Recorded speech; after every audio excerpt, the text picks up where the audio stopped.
I think the closer I'm getting to the birth of my daughter, I think the more thoughts I'm getting into what would I wish for my daughter, what have I learned throughout my life.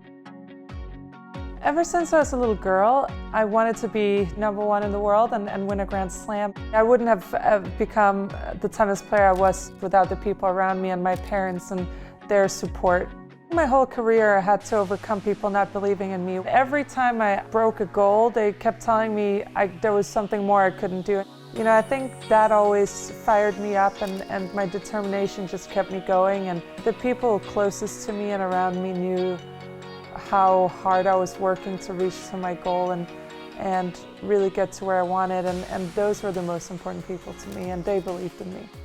I've achieved basically everything I wanted to achieve in tennis. Tennis has given me so much in my life, and I wouldn't want it any other way.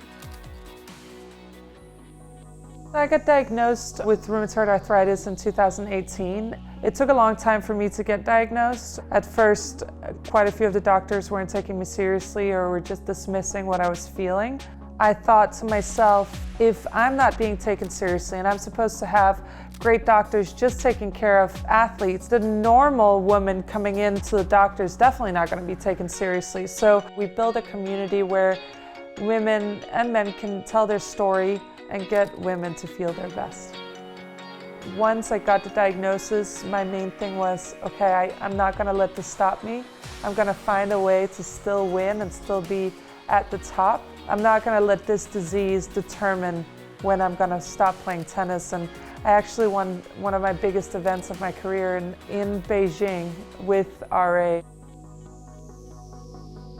I retired last year in 2020. I knew that I was starting to just being ready to do something else, start a new chapter in my life, maybe start a family with my husband and do something different. And it was on my terms, and I thought that was important.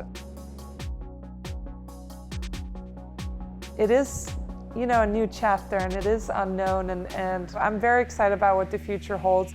I was talking to my husband today actually about just raising a daughter, and for me it's so important to let her know that her gender doesn't determine whether or not she can be what she wants to be. So I think it's all about just guiding her in the right direction. My parents laugh. They're like, just enjoy it, and it's the best part of life. And you know, I just hope that I can be as good of a parent as my parents were to me.